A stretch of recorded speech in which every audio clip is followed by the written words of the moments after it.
This series presents information based in part on theory and conjecture. The producer's purpose is to suggest some possible explanations, but not necessarily the only ones, to the mysteries we will examine. The waters off a tiny Caribbean island called Bimini cover a long stone structure that scientists have yet to explain.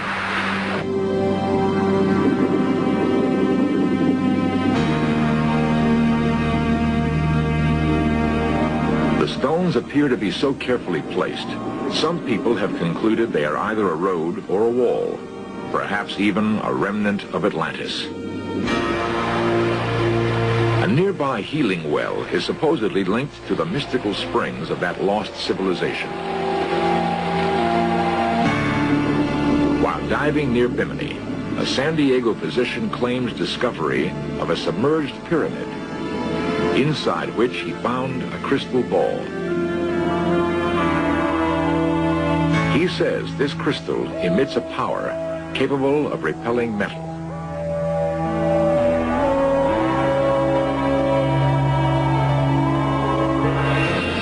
Is it possible that the Bimini Wall, the well, and the crystal ball share a common past with the legendary continent of Atlantis?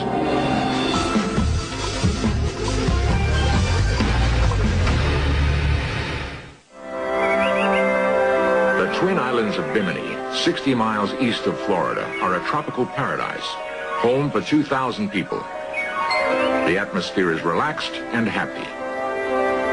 It seems difficult to imagine that these easygoing people could be the descendants of Atlanteans who purportedly had the power to rule the world.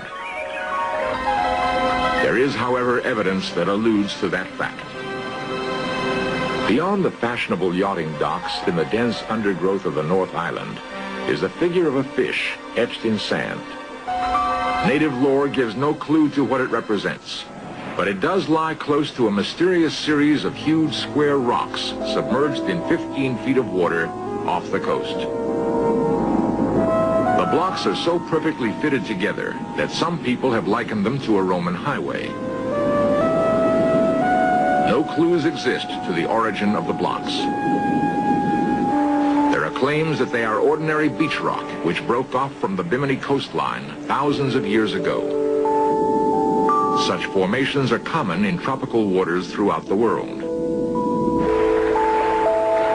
One of those who believes the wall is beach rock is Eugene Shin, a U.S. Geological Survey team member who conducted an analysis of the Bimini Wall. We did two types of things. First, we cored the blocks, and we determined that they were beach rock. And every geologist, and that's dozens of geologists, have looked at those rocks, and everyone has come to the conclusion it's beach rock because it's so easy to recognize. The question is, are those slabs of beach rock in place? Shin and a three-man diving team used hydraulic drills to bore through the rocks. 18 cores were taken. The goal was to determine if the stones had once been part of the coastline. If so, had they fallen into the sea or been carefully placed in position? After drilling down half a foot, the geologists removed the cores and examined them closely. The pattern of the grain indicated that the stones had formed naturally and then at some later date became submerged. This finding led to Shin's own conclusions about the origin of the wall.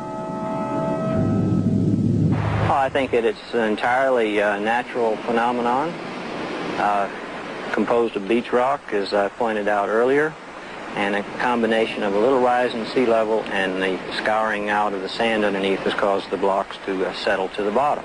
And all of the various shapes can easily be explained by well-known natural phenomenon familiar to all geologists. Shin points to a similar phenomenon occurring at the Dry Tortugas National Park south of Key West, Florida. Could the constant attack of the surf have created the lines in the Bimini Wall, just as it has created these individual blocks in the Tortugas? Other questions remain unanswered.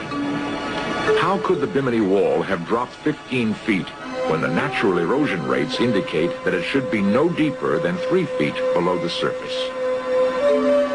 More importantly, how could part of the wall run perpendicular to Bimini's coastline? We are left to ponder the possibility that the Bimini stones were so carefully cut and aligned, they are in harmony with existing natural beach rock. This painstaking placement would require sophisticated mechanical tools. Such tools could only be designed and handled by people of superior intelligence. In the 1930s, psychic Edgar Cayce predicted that part of Atlantis would surface in the late 1960s. In 1968, the Bimini Wall was discovered. Was it possible that the strange stone structure could be part of Atlantis or one of its outposts? Plato was the first to mention Atlantis. While chronicling aspects of the Atlantean people, he claimed that they controlled energy-charged crystals as well as healing wells possessing great curative powers. Healing wells do exist, according to Les Hemingway, author, explorer, and brother of Ernest Hemingway. He had heard of just such a well on Bimini. He and his daughter Hilary agreed to guide us to the site. A narrow inlet, approximately 300 yards long, leads into a mangrove swamp. The brackish water is populated by tiny sharks and rays. Some, like Hemingway, speculate that both plant and animal life thrive extremely well in the area as a result of some peculiar qualities possessed by the well water.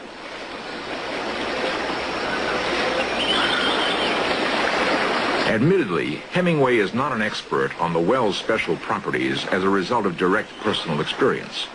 However, he has concluded that the well itself apparently possesses the power to heal.